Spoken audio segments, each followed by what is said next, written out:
I'm Candy, and I just turned 32 last month.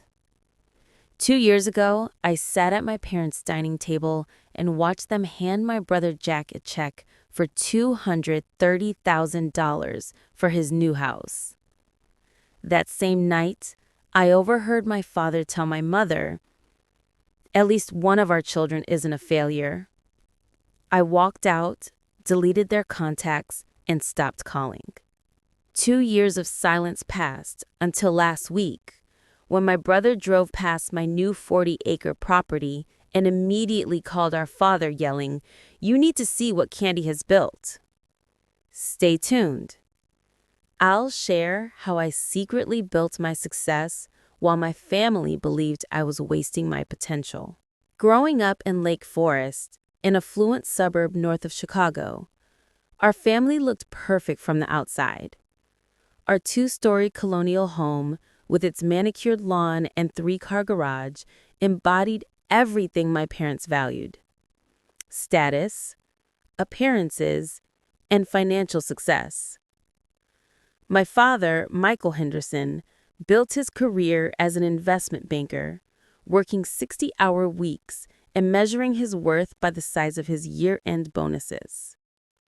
My mother, Diane, embraced her role as the quintessential socialite, organizing charity galas and country club luncheons while carefully curating our family's image in the community. From my earliest memories, the difference in how my parents treated Jack and me was subtle but unmistakable. Jack, 3 years older, was their golden child, the son destined to carry on the family name and follow in our father's financially successful footsteps. When Jack showed interest in baseball at age 8, my father immediately hired a private coach and built a batting cage in our backyard.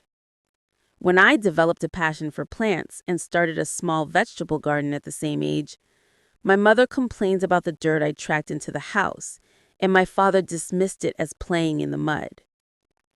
"Jack has real talent," my father would say after his games, proudly displaying his trophies on the mantle. My science fair ribbons and certificates for environmental projects remained tucked away in desk drawers, only brought out when I specifically asked why they weren't displayed. By middle school, the pattern was firmly established. When Jack made the honor roll, our parents took him to a Chicago Bulls game with courtside seats. When I achieved the same academic success, they simply nodded and said, "That's what we expect." The message became increasingly clear. Academic achievement was the baseline expectation, but only certain types of success truly mattered in our family. Christmases and birthdays further highlighted the disparity. On his 16th birthday, Jack received a brand new sports car with a big red bow in the driveway. For my 16th, I got a used sedan because, as my father explained, you just need something practical to get around. It wasn't about the monetary value, though that difference was significant. It was about the thought, excitement, and celebration that accompanied Jack's gifts versus the practical, almost obligatory nature of mine. My grandmother, Eleanor, was the exception in our family. My father's mother had grown up on a small farm in southern Illinois before marrying my grandfather and moving to the suburbs. She understood my fascination with growing things and nurtured my interest in environmental science. "Not everyone measures success with a dollar sign," she would tell me during our weekend visits to her small house with her magnificent garden. "Some of us measure it by how much good we put back into the earth." Under her guidance, I learned about companion planting, composting, and sustainable growing practices. While my parents saw these interests as odd and impractical, Grandma Eleanor recognized them as a genuine calling. She gifted me rare seeds, specialty gardening tools, and books about innovative agricultural practices, which I devoured during summer breaks. "You have a gift, Candy," she would say, her weathered hands guiding mine as we transplanted seedlings. The world needs people who understand that we can't keep taking from the land without giving back. During my junior year of high school, I developed a vertical gardening system for my science project that won regional recognition. Local news covered the story, and a small, sustainable farming magazine interviewed me about the design. My parents attended the award ceremony out of obligation, but seemed uncomfortable when other parents congratulated them. "It's just a school project," my father said dismissively to a colleague who mentioned seeing me in the newspaper. "Jack is the one applying to Wharton next year. That's something with real potential." The summer before my senior year, Grandma Eleanor was diagnosed with aggressive cancer. I spent every possible moment with her, often doing homework in her hospital room and telling her about my plans to study environmental science in college.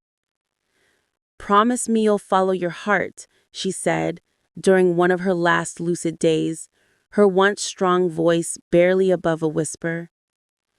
"Your father lost his way chasing money. Don't make the same mistake." She passed away 3 weeks before graduation, leaving me without my only ally in the family.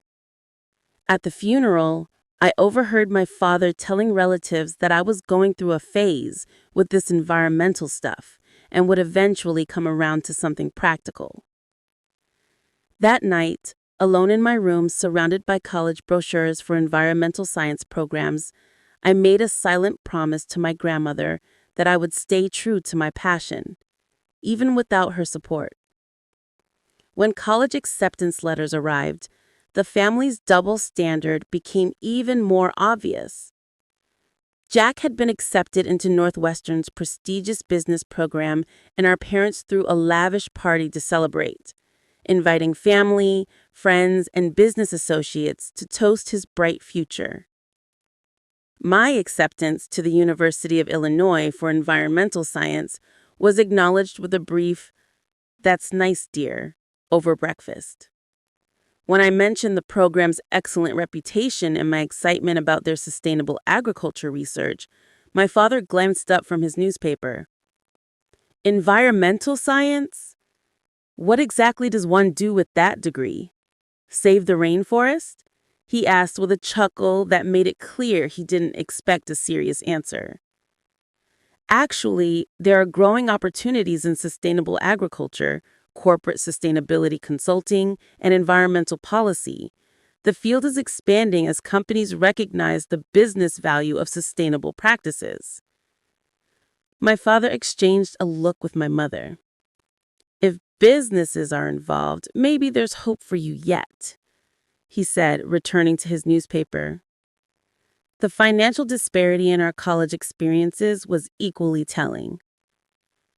My parents paid Jack's full tuition, bought him a new apartment near campus, and provided a generous monthly allowance. For me, they covered tuition and basic dormitory costs, but made it clear that any extras would be my responsibility. "Consider it a learning experience," my mother explained when I asked about the difference. "Jack is pursuing a serious career path that will require networking and connections. Your interests are more of a personal choice." I found work at the campus sustainability office for 20 hours a week, balancing employment with full-time studies. While Jack posted social media updates from fraternity formals and networking events with financial industry leaders, I divided my time between classes, work, and the university's experimental agricultural plots. While minimizing water usage, by junior year, my design was being implemented in a pilot program at a community garden near campus.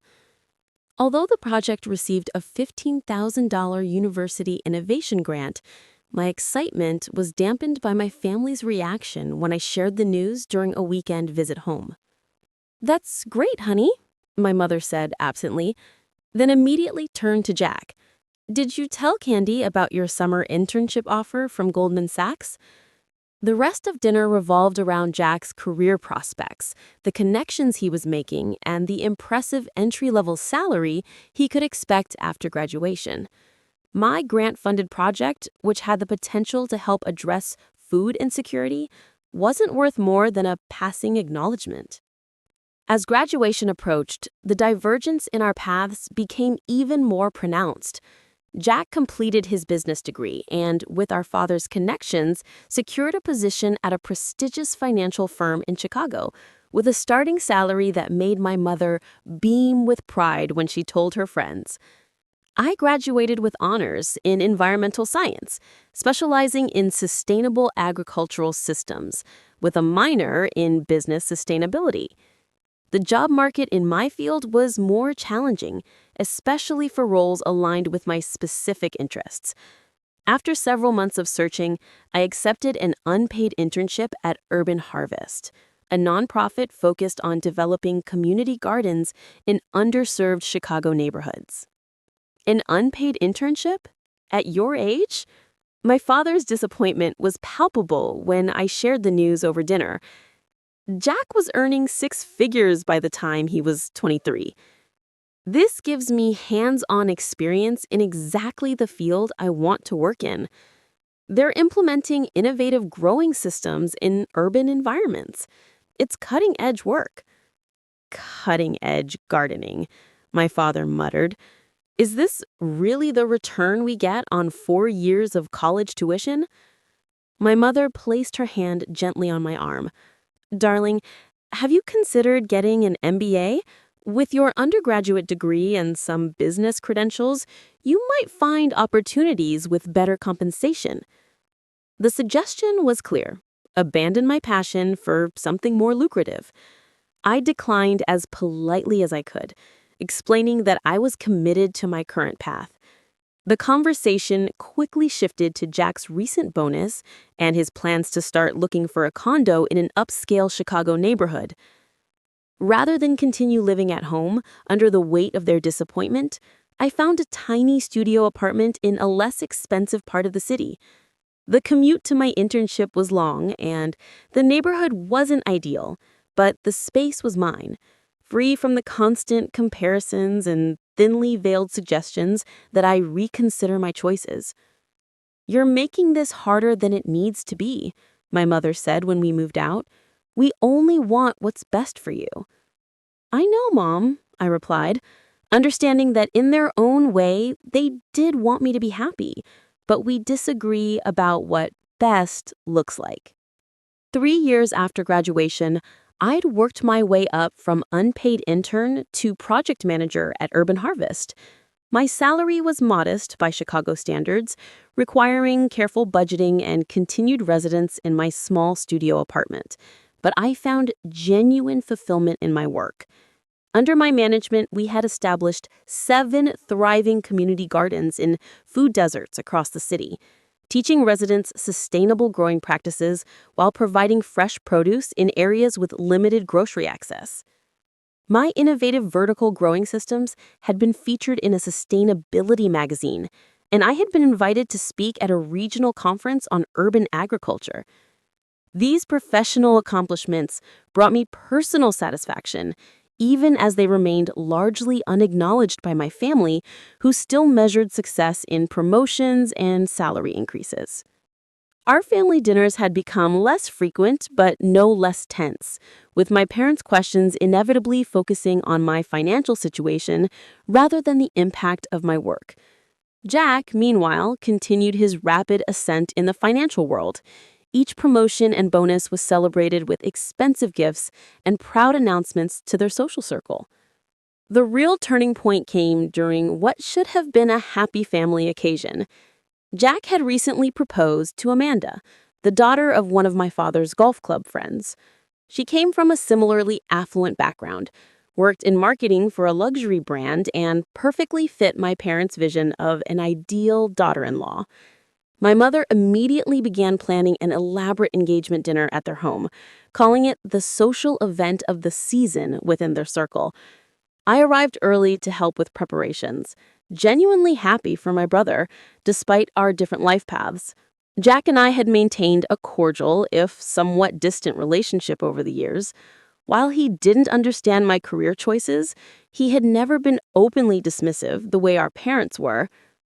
"Thanks for coming," he said, greeting me with a brief hug. "It means a lot to Amanda. She doesn't have siblings, so she's excited about having a sister-in-law." The dining room was transformed with fresh flowers, fine china, and crystal glassware that only appeared for the most special occasions. My mother had hired a caterer, and the menu featured all of Jack's favorites. As guests arrived, the house filled with my parents' friends, Amanda's family, and several of Jack's colleagues.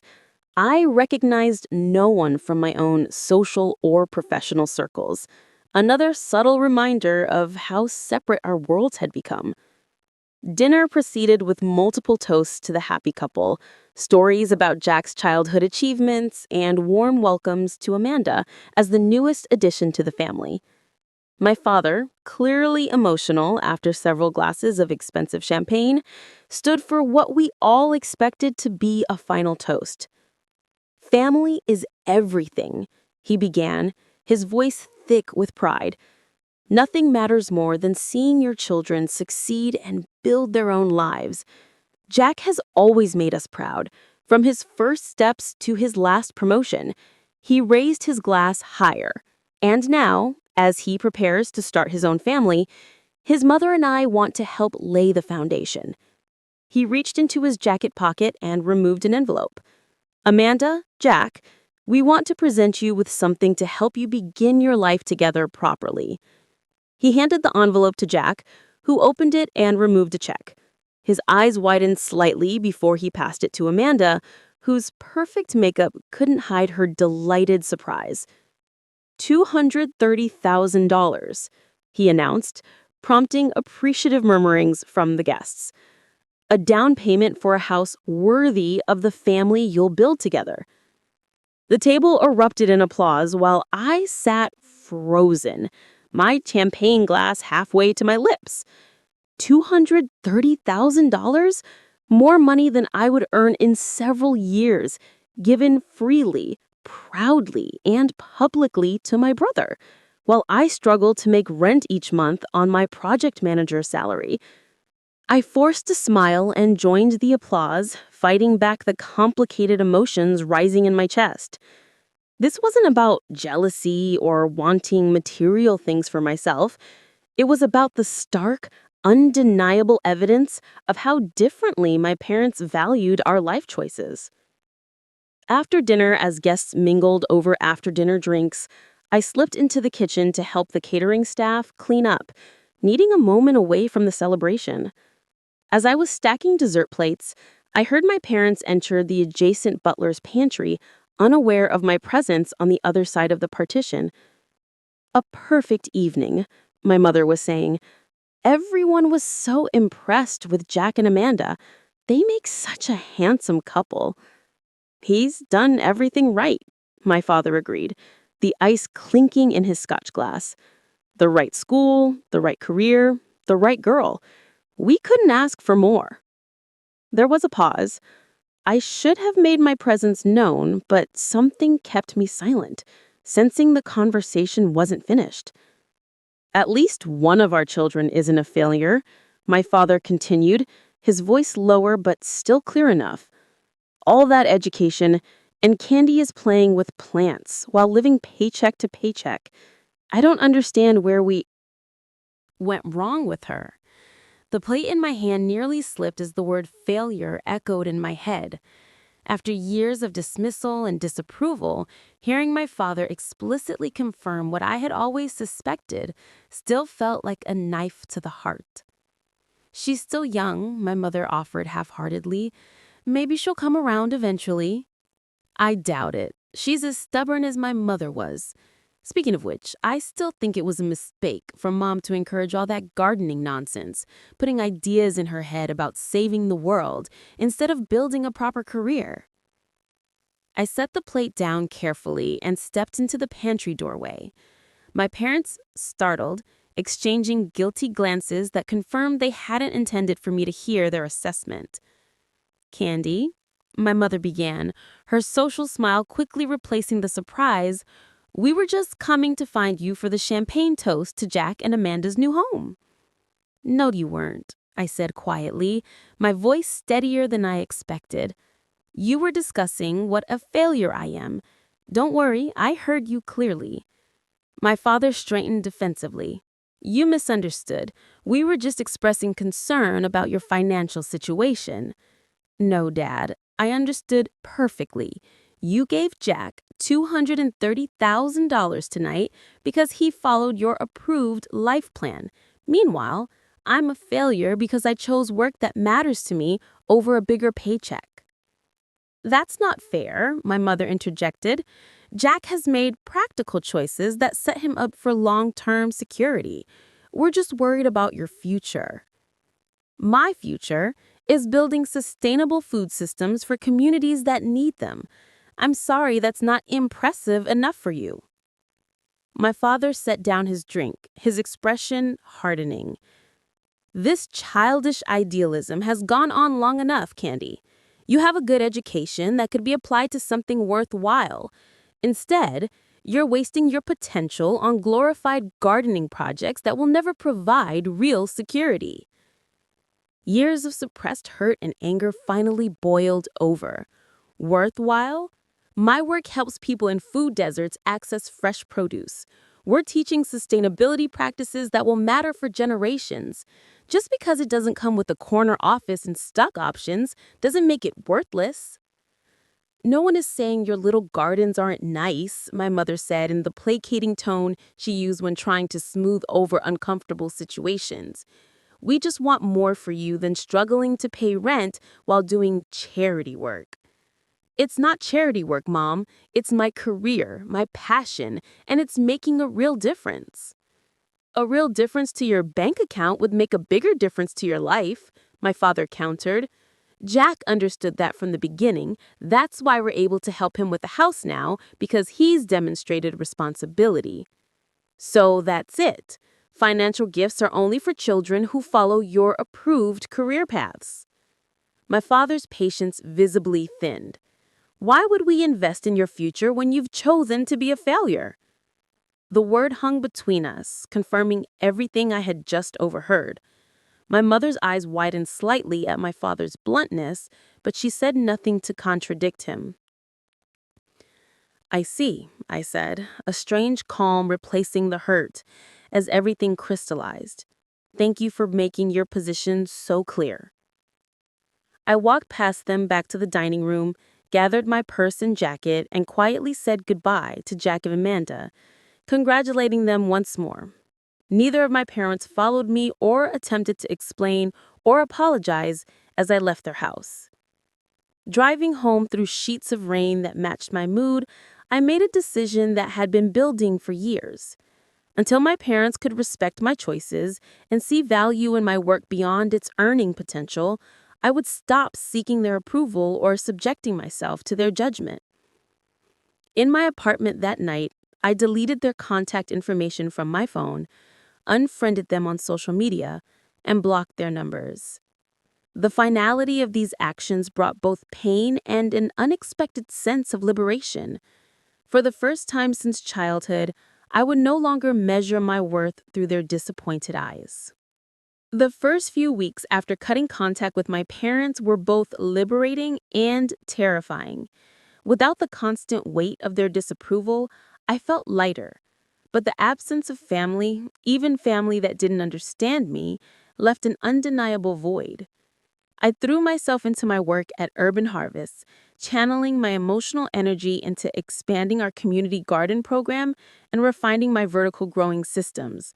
The hydroponic setup I had developed as an undergraduate project had evolved significantly through years of testing and iteration. My latest design reduced water usage by 60% compared to traditional systems while increasing yield in limited spaces. At Urban Harvest, we had implemented these systems in 3 community gardens, but I knew the potential applications were much broader. During a particularly successful harvest day at our newest garden site, I ran into Professor Williams, my undergraduate mentor, who was volunteering with a group of her current students. Candy, this system is remarkable, she said, examining the vertical towers bursting with leafy greens. You've solved the water circulation issues we discussed years ago. We spent the afternoon catching up, and I shared my ideas for expanding the system to commercial applications.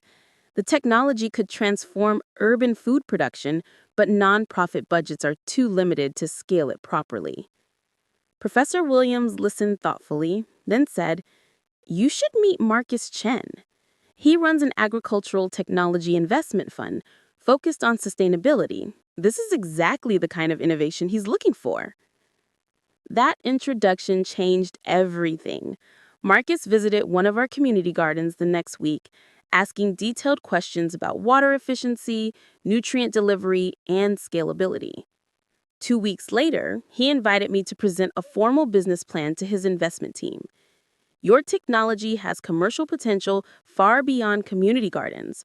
With proper funding, you could develop systems for restaurants, grocery chains, even residential applications." The prospect of expanding my work beyond urban harvest was exciting and intimidating. I had never seen myself as an entrepreneur, but the possibility of scaling my impact was too compelling to ignore. Over the next month, I worked nights and weekends developing a comprehensive business plan for what would become Vertical Bloom, a company specializing in designing and implementing space-efficient growing systems for urban environments. Marcus's fund offered an initial investment of $75,000 in exchange for 20% equity, enough to secure a small workshop space and hire a part-time engineer to help refine the technology. I took a leave of absence from Urban Harvest, promising to continue supporting their gardens while pursuing this new venture. The early days of entrepreneurship were grueling. I worked 80-hour weeks, splitting time between technical development, business operations, and desperate attempts to secure our first commercial clients. For the first 3 months, I paid myself nothing, continuing to live in my tiny studio and stretching my savings to the breaking point. There were moments of crippling doubt, usually at 3 a.m. when I'd wake up wondering if my father had been right all along. Was I foolishly pursuing an idealistic dream while my brother built a real career? These doubts were particularly acute during holidays, when the absence of family, however difficult they had been, felt the most pronounced. My first real breakthrough came 4 months in, when a regional grocery chain agreed to pilot my growing system in one of their stores, creating an in-house produce department that would grow lettuce, herbs, and small vegetables right before customers' eyes. The marketing appeal of ultra-local produce, combined with the significant reduction in water usage and elimination of pesticides, created a compelling business case. The installation was featured in local business news, generating inquiries from restaurants and other grocers.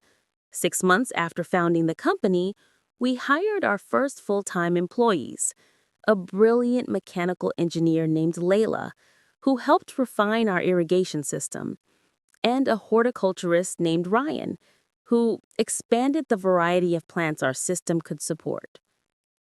Occasionally, through mutual acquaintances or distant relatives, I would hear updates about my family. Jack and Amanda had purchased a luxury townhouse in Lincoln Park, with my parents' generous down payment. My father had received a significant promotion at his firm. My mother was chairing another charity gala. These snippets of their continuing lives without me brought a mixture of sadness and relief, that we were all moving forward on our separate paths. Some well-meaning relatives tried to bridge the gap, inviting me to events where my parents would be present or relaying messages suggesting reconciliation. I remained firm in my boundaries, explaining that I would consider reconnecting when my parents could respect my choices and acknowledge the hurtful ways they dismissed my work. "They miss you," my Aunt Susan told me during one such conversation. "They talk about you more than you think." I replied, "They miss who they wanted me to be, not who I actually am." As Vertical Bloom completed its first year of operation, we reached an unexpected milestone: profitability. It was modest, but our balance sheet showed black numbers instead of red for the first time. We had installed systems in 8 commercial locations and had a waiting list of potential clients. A prominent restaurant group had contracted us to build a rooftop growing system for their farm-to-table concept, our largest project to date. I moved from my studio apartment to a small but charming one-bedroom in a safer neighborhood, allowing myself this one indulgence after years of strict frugality. It was nowhere near the luxury townhouse Jack enjoyed, but it was mine, earned through work I believed in. With the business stabilizing, I began saving aggressively toward a dream that had been forming since my days with Grandma Eleanor, owning land where I could test and refine growing systems on a larger scale, not just for urban applications, but innovations that could be applied to traditional agriculture to reduce resource usage while maintaining productivity. I opened a separate savings account labeled Farm Fund and directed 30% of my modest salary into it each month, along with any extra consulting fees I earned. The balance grew slowly but steadily as Vertical Bloom continued to expand. By the end of our second year, we had 16 employees and opened a larger production facility where we manufactured our proprietary growing systems.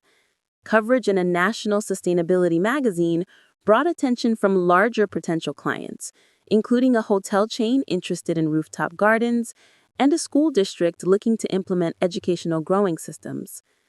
Marcus introduced me to additional investors interested in our Series A funding round, allowing us to expand operations further and develop new product lines. My original 20% stake in the company was diluted with the new investment, but the overall valuation had increased so significantly that my net worth on paper was now approaching 7 figures, a fact that would have shocked my parents had they known. Through it all, I maintained the boundaries I had established. When a wedding invitation arrived for a cousin's ceremony where my parents would be in attendance, I sent a generous gift but declined to attend. When Jack left a voicemail on my work phone, the only number he could reach me at, about a family health scare involving my mother, which turned out to be minor, I responded with a brief email expressing concern but maintained my distance. As the second anniversary of my decision to cut contact with my parents approached, the farm fund had grown to a respectable down payment for the kind of property I envisioned. I began working with a real estate agent specializing in agricultural properties within commuting distance from Chicago, looking for the right combination of good soil, existing structures, and proximity to the city where our business operations would remain. After viewing a dozen properties that weren't quite right, the agent called with excitement about a new listing. 40 acres just came on the market in McHenry County. It has an old farmhouse that needs work, a large barn in decent condition, and perfect southern exposure for your test fields. The owner is motivated to sell quickly. The property was at the upper end of my budget, requiring every cent of my savings plus a mortgage that would stretch my finances.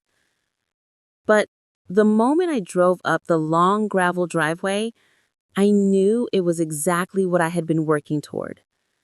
The 1920s farmhouse had good bones. Despite its outdated interior, the barn would provide ample space for equipment and initial growing trials, and the gently rolling fields offered perfect conditions for side-by-side testing of different agricultural methods.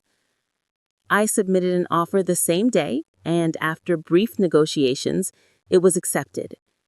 60 days later, I became the owner of 40 acres of possibility, the physical manifestation of the path I had chosen, despite my family's disapproval. The day I received the keys, I stood in the center of what would become my first test field, the late afternoon sun warming my face as I surveyed land that was now mine. In that moment, I felt Grandma Eleanor's presence strongly, as if she were standing beside me, nodding approval at the seeds I was preparing to plant, both literally and figuratively. 2 years after cutting contact with my parents, Vertical Bloom had become a respected name in sustainable agriculture technology. We employed 15 full-time staff, had systems installed in 3 states, and were in discussions with an international hotel chain about implementing our growing systems in their properties worldwide. The company's success had provided financial stability I hadn't imagined possible when starting out. But my greatest joy came from the farm property that I now called home. Over 6 months of evenings and weekends, with help from friends and colleagues, I had renovated the farmhouse into a comfortable living space that maintained its historic character while adding modern conveniences. The barn had been transformed into a combination workshop and research space where we tested new growing system prototypes before implementing them commercially. The first 5 acres of fields were now dedicated to comparative growing trials with traditional methods alongside various sustainable approaches, meticulously documented to quantify differences in resource usage and yield. Moving day had been a community effort, with my close friend Zoe organizing a group of friends to help transport furniture and boxes from my apartment to the farmhouse.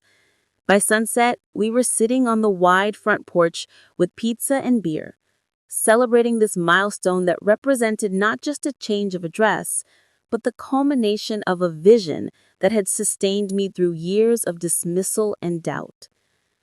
To Candy, Zoe toasted, raising her bottle, who knew exactly what she wanted and never gave up, even when the people who should have supported her the most couldn't see her vision.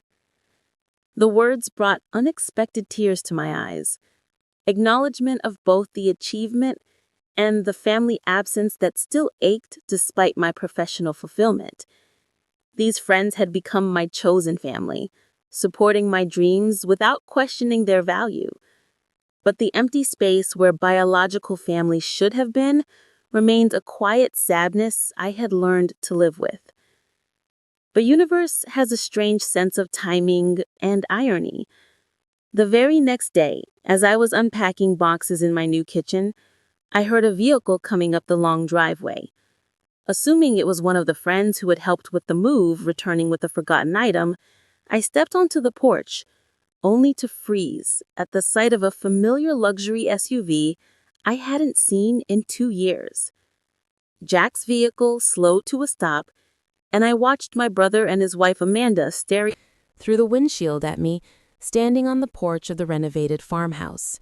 Their expressions shifted from confusion to surprise as they took in the vast property stretching out behind me. Jack rolled down his window. "Candy, is that you?" "Jack?" I replied, keeping my voice carefully neutral. "This is unexpected." He stepped out of the car slowly, looking around the property with obvious amazement. We were driving back from Amanda's parents' place in Wisconsin and took the scenic route. I saw the Vertical Bloom sign at the end of the driveway and couldn't believe it. "Is this yours?" "Yes," I said simply. "All 40 acres. Amanda joined him, elegant as always, and designer casual wear that looked distinctly out of place on the gravel driveway. "It's beautiful," she said, seeming genuine despite her obvious surprise. "The house is charming." An awkward silence fell between us, 2 years of no contact creating a chasm wider than the physical distance separating us on the driveway. Finally, I sighed and gestured toward the house. "Would you like to come in? I just made coffee." They followed me inside, their designer shoes looking out of place on the restored hardwood floors. I gave them a brief tour of the main floor, explaining the renovations we'd completed and our plans for the remaining spaces. "You did all this yourself?" Jack asked, genuine curiosity in his voice as he examined the exposed beam ceiling we had uncovered during the renovation. "With help from friends. The bones were good. It just needed updating." We settled at the kitchen table with coffee, the conversation stilted and cautious. Jack explained they had been visiting Amanda's parents for the weekend and were taking an alternate route back to the city to avoid highway construction. I almost didn't turn in when I saw the sign. I wasn't sure you'd want to see me. I'm not sure either, I said honestly. But you're here now. Jack stared down at his coffee cup. I've thought about reaching out so many times after what happened. The things Dad said. I should have said something. Yes, you should have, I agreed, without rancor. But we all made our choices. I didn't know you had started your own company, or that it was doing well enough for this. He gestured at the house and property visible through the windows. There's a lot you don't know about my life, Jack. That was part of the problem. He nodded slowly. I know that now. Actually, I've been following your company's progress for the past year. One of our clients invested in agricultural technology startups, and your name came up during a meeting. I couldn't believe it was my little sister they were talking about, this innovative CEO. The revelation surprised me. You never reached out. I didn't know what to say. After standing by while Dad called you a failure, then accepting their money for our house, I was ashamed. Candy, Amanda said, gently, touching his arm supportively. Jack's been questioning a lot of things lately. His career path, the choices we've made. Jack's expression confirmed her words. I'm good at my job, but I don't love it the way you obviously love what you're doing. Every morning, I put on the suit and play the role Dad groomed me for, and lately, I've been wondering if I'm living his dream instead of mine. The admission was so unexpected that I didn't immediately know what to respond. Jack had always seemed perfectly content in the bolden child role, accepting the expectations and rewards that came with following our parents' approved life plan. What would you do instead? I finally asked. He shrugged, looking suddenly younger and less certain than the confident financial executive I was used to seeing. I don't know yet, but watching you build something meaningful on your own terms, it's made me think. After finishing our coffee, I offered to show them the rest of the property. We walked through the converted barn with its experimental growing systems, out to the test fields where different agricultural methods were being compared side by side, and finally to the small orchard I was restoring with heritage apple varieties. Throughout the tour, Jack asked increasingly thoughtful questions about the business, the technology, and my vision for the future. Not the dismissive inquiries our father would have made about revenue and return on investment, but genuine interest in the work itself and its potential impact. As we returned to the house, Jack stopped at the edge of the vegetable garden, looking back over the property. Dad was wrong about you, Candy. So wrong. He turned to face me directly. You're not a failure. You've built something amazing here. The words I had longed to hear from my father, coming instead from my brother, brought an unexpected wave of emotion. Before I could respond, Jack pulled out his phone. Dad needs to see this. He needs to understand what you've accomplished. A flash of panic shot through me. Jack, I don't think that's a good idea. The boundaries I set 2 years ago still stand. But Jack was already dialing, putting the phone on speaker as it rang. Our father answered on the third ring, his familiar voice sending a jolt through me after so long. Jack, everything okay?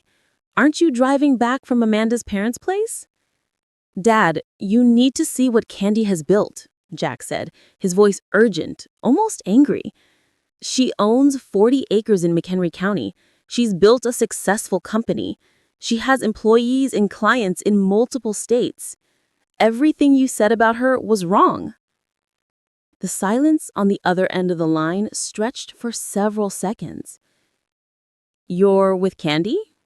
Our father's voice had lost its usual certainty. Yes, we happened to drive past her property. Dad, you and Mom need to come see this. You need to understand what she's doing. Another long pause. Is she there? Can I speak with her? Jack looked at me questioningly. After a moment's hesitation, I shook my head. I wasn't ready for that conversation. Not yet. Not like this. She's not available right now, Jack said, respecting my decision. But Dad, I'm serious. The things you said that night, you were wrong. Candy isn't wasting her potential or playing with plants. She's building something important. I see, our father said, his tone unreadable. Well, thank you for letting me know, son. Your mother and I will discuss this. After hanging up, Jack turned to me apologetically. I'm sorry if that was overstepping. I just couldn't let him continue thinking you were struggling or failing when the reality is so different. I wasn't sure how to feel about Jack's intervention. Part of me appreciated his attempt to correct our father's misconceptions, while another part felt protective of the life I had built without their validation or support I had once craved. I've never felt the need to. I'd never. The next week passed in a blur of normal activity. I had several meetings with potential clients, supervised a new installation at a downtown restaurant, and continued the never-ending process of unpacking boxes at the farmhouse. If I checked my phone more frequently than usual, perhaps hoping for another call from Jack or even my parents, I tried not to acknowledge it consciously. 7 days after Jack's visit, I returned home from the office to find a black Mercedes sedan parked in my driveway. My stomach tightened instantly in recognition. It was my father's car. After 2 years of complete separation, both my brother and my parents had appeared at my doorstep within a single week. I sat in my truck for several minutes, gathering my composure and considering my options. I could drive away, avoiding the confrontation entirely. I could call and ask them to leave, or I could face whatever conversation they had come to have, on my territory and on my terms. Taking a deep breath, I chose the third option, stepping out of my truck and walking toward the house, where my parents stood awkwardly on the porch. My mother looked older than I remembered, her carefully maintained appearance showing subtle signs of the passage of time.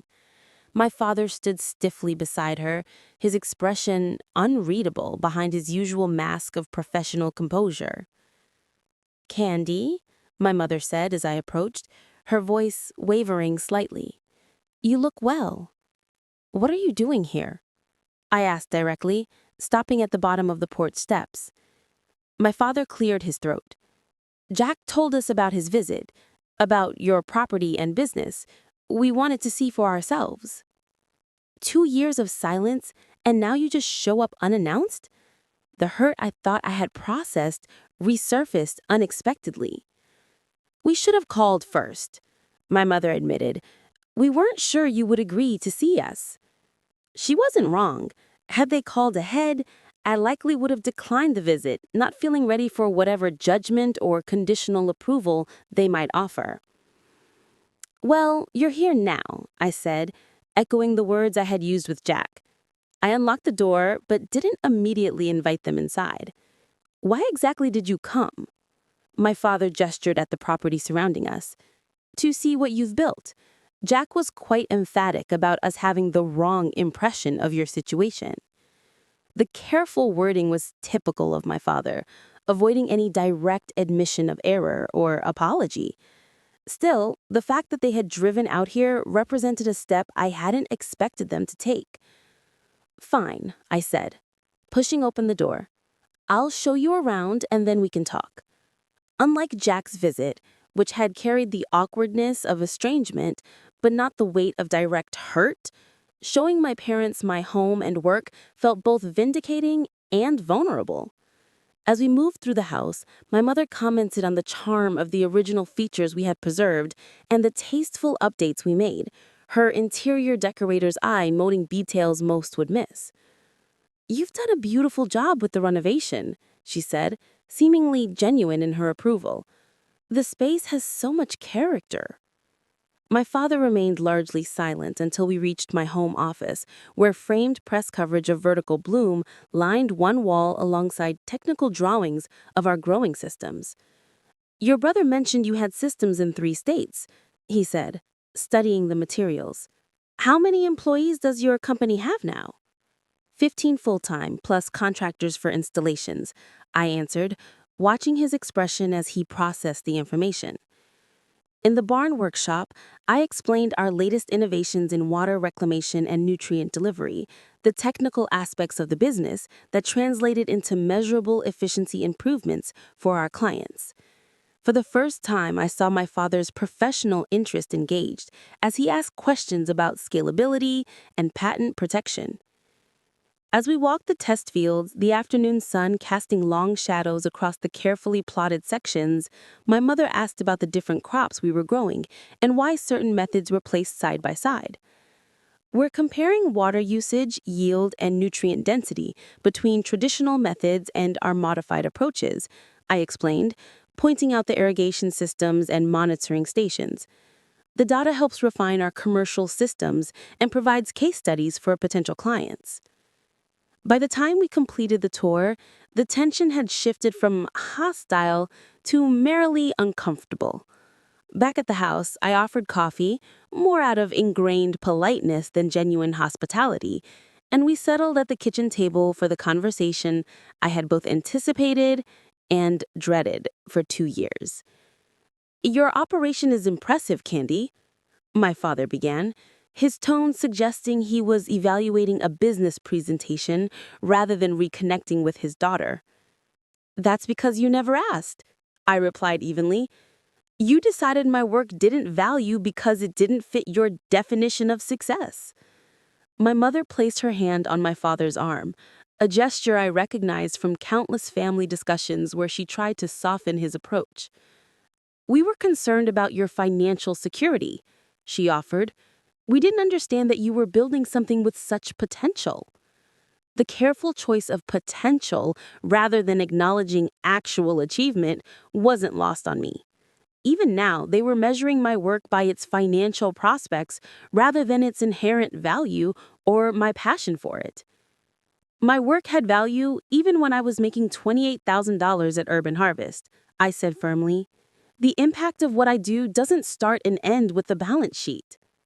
My father shifted uncomfortably. "Perhaps we focus too much on conventional measures of success," he conceded, the closest thing to an admission of error I had ever heard from him. "Your brother was quite upset with us after seeing your operation, said we had been unfair in our assessment." "Your brother called you a failure," my mother said quietly, looking down at her coffee cup. "Those were his exact words, Candy, and we didn't correct him. That was wrong." The direct acknowledgement of the words that had driven me to cut contact caught me off guard. I had expected deflection or minimization, not this straightforward reference to the painful breaking point. "Yes, it was wrong," I agreed, meeting her gaze. "It was the culmination of years of dismissal and disappointment because I chose a different path than the one you prescribed." My father's jaw tightened, his instinct to defend himself visibly at war with whatever purpose had brought them here. "We wanted security for you, the kind of security we provided for Jack with the house down payment." The mention of the $230,000 gift that had been the final straw hung between us. I took a deep breath, determined to address it directly. That night made it abundantly clear where I stood in the family hierarchy. It wasn't just the money, though that disparity was certainly stark. It was hearing myself described as a failure after years of working toward goals you never bothered to understand or value. "We should have supported your choices," my mother said, surprising me with the directness of her admission. "Even if we didn't fully understand them, that's what parents are supposed to do." My father looked out the window toward the fields, where evidence of my vision was taking physical form. "I built my career in a world where success had clear metrics, profit margins, asset growth, measurable return on investment. I'd applied the same metrics to my children's choices without considering that different fields operate by different measures of value. Your work here, he gestured toward the property visible through the windows, has metrics of its own: sustainability improvements, resource conservation, innovations that address real problems. He met my eyes directly. I didn't have the right vocabulary to evaluate what you were building, so I dismissed it instead. It was short-sighted of me. From my father, this qualified acknowledgement was significant, perhaps the closest thing to an apology his pride would allow. My mother reached across the table, stopping just short of touching my hand. "We've missed you, Candy. Finding out from Jack that you've built all this while we were completely absent from your life made us realize how much we've lost through our own narrow thinking." The sincerity in her voice pierced the protective walls I had built. "I missed you too," I admitted, but I couldn't keep subjecting myself to constant disapproval and dismissal. It was destroying me. "And the fact that we drove you to cut contact completely should tell us something about how badly we failed as parents," my mother said, her directness unusual for someone so averse to conflict. My father cleared his throat. "If we were to try again, what would that look like from your perspective?" The question surprised me. I had expected perhaps a grudging acknowledgement of my accomplishments, but not this tentative step toward rebuilding a relationship. "It would require real respect for my choices and my work," I said, after a moment's consideration, "not just because the business is successful now, but because the work itself has value. And it would mean acknowledging the hurt caused by years of comparing me unfavorably to Jack and dismissing my path as worthless." My father nodded slowly. "That seems reasonable." As they prepared to leave an hour later, the conversation having covered painful ground but reached no definitive resolution, my father paused at the door. "Your grandmother would be proud of what you've built here. She always said you had a special connection to the land. I should have listened to her more carefully." The mention of Grandma Eleanor and the acknowledgement of her influence, which he had previously dismissed, brought unexpected tears to my eyes. I simply nodded, not trusting myself to speak. After they drove away, I sat on the porch steps, watching the sunset color the sky above my fields, processing the unexpected visit and its implications.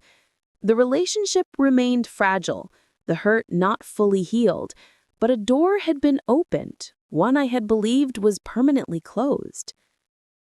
Jack called that evening to check in, having heard from our parents about their visit. "They were pretty quiet afterward, but Dad mentioned that your business model was more sophisticated than he expected, which, coming from him, is practically gushing praise." I laughed despite myself. "Baby steps, I guess." "Are you okay with them reaching out? I feel responsible since I prompted this by calling Dad from your place." "I'm processing it," I answered honestly. "Part of me is glad they made the effort to see what I've built. Another part is wary of getting hurt again if their newfound respect is conditional on my financial success rather than the value of the work itself." "That's fair," Jack acknowledged. "For what it's worth, I think seeing your place in person really affected them. It's one thing to hear about your company, another to see the physical manifestation of your vision. It made it real in a way that words couldn't." As we ended the call, I realized that, while the visit hadn't provided the neat resolution of a television family drama, it had started a process of reassessment and potential healing, one that would unfold in its own time, with boundaries I now felt empowered to maintain.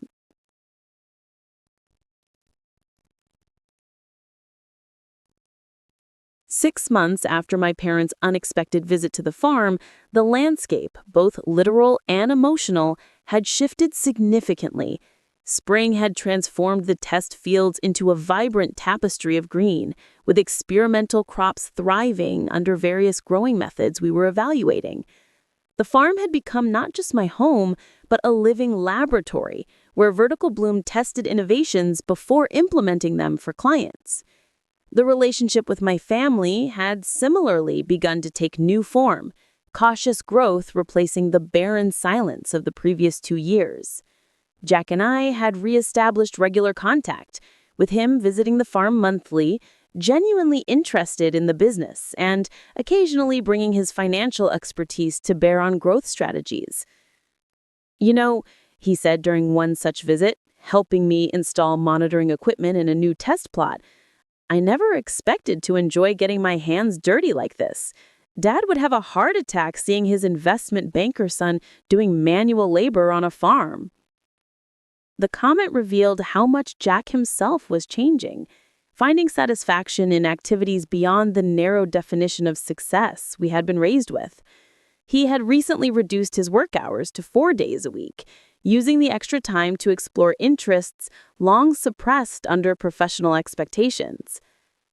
My relationship with my parents was evolving more slowly, with careful steps on both sides. We had established a monthly phone call, somewhat formal at first, but gradually becoming more natural. My mother had visited the farm twice more, each time bringing something for the house, a peace offering in the language of homemaking she understood best. My father remained more reserved, but made efforts in his own way, sending articles about agricultural technology or sustainability initiatives he encountered in his work.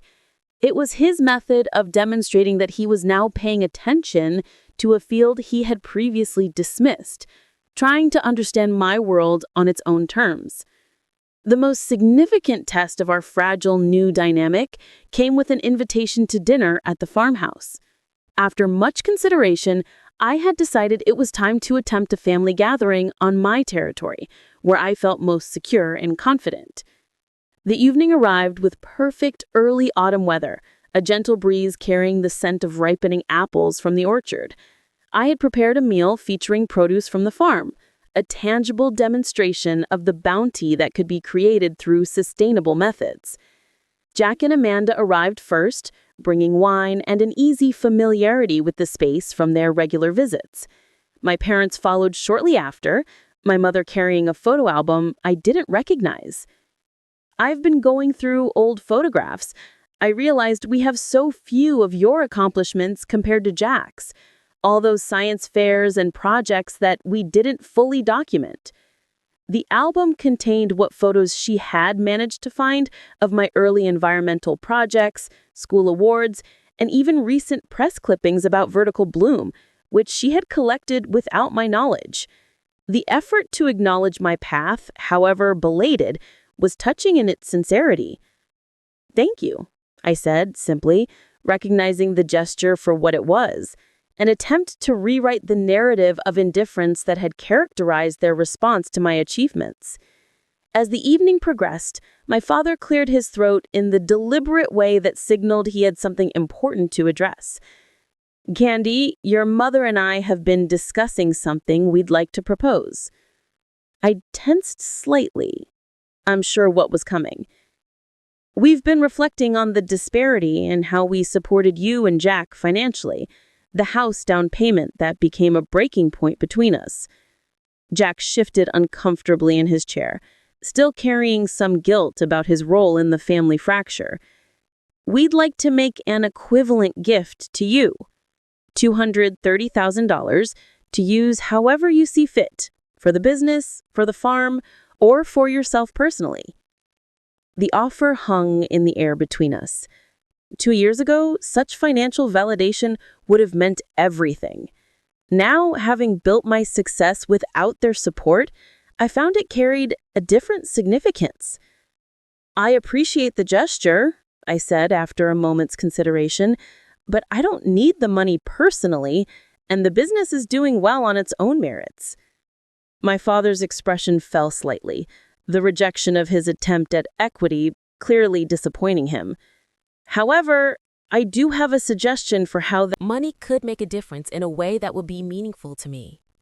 I explained my idea for a scholarship fund for young women pursuing degrees in sustainable agriculture and environmental science, particularly those facing family pressure to choose more traditional paths.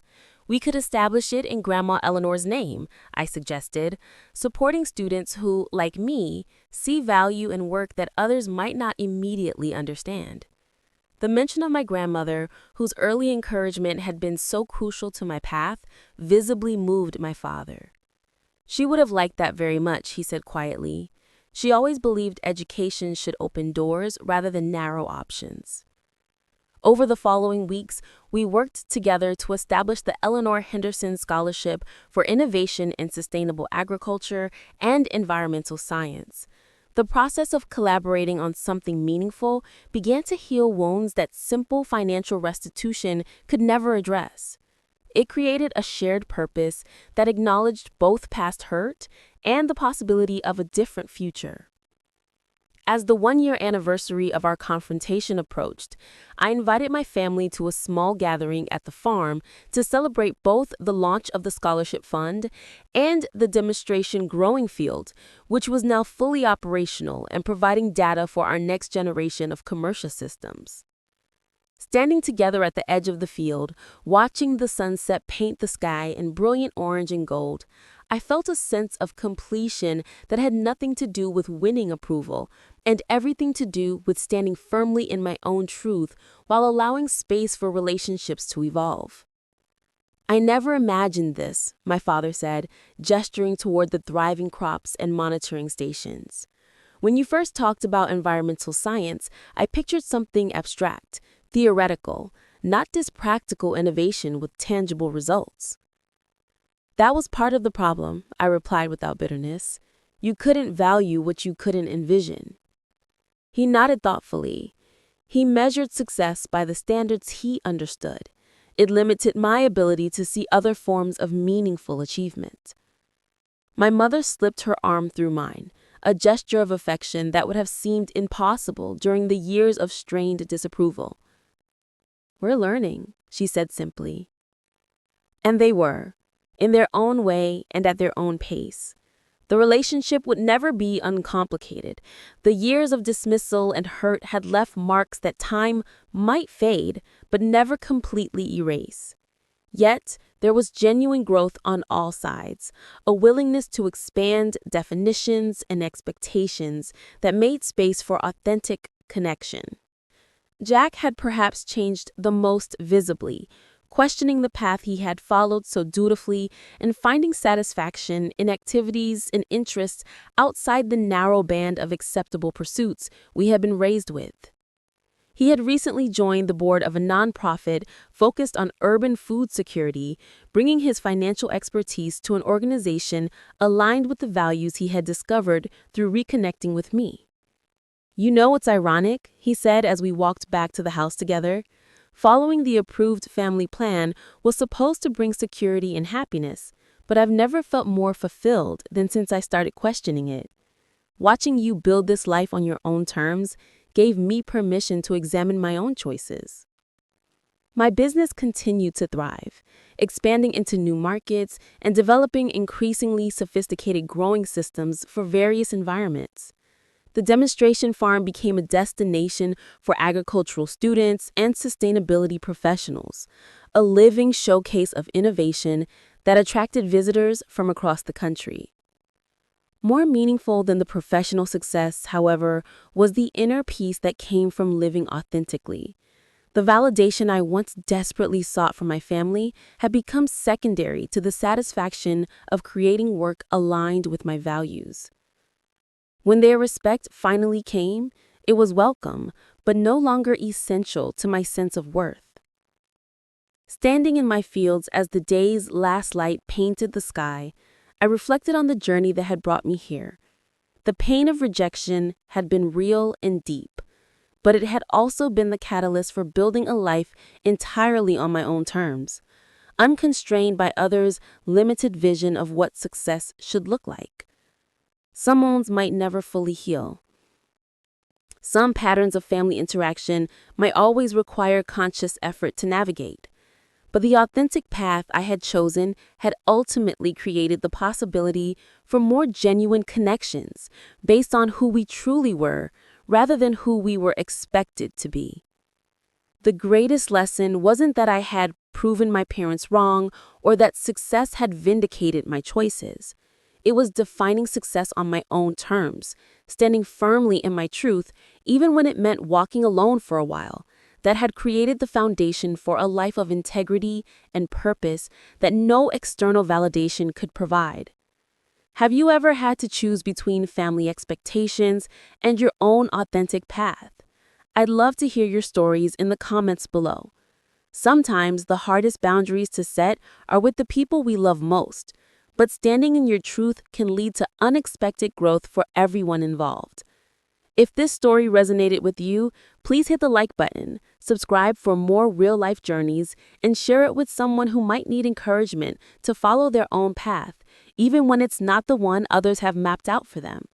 Thank you for joining me on this journey, and remember, success isn't measured by others' approval, but by the alignment between your actions and your deepest values.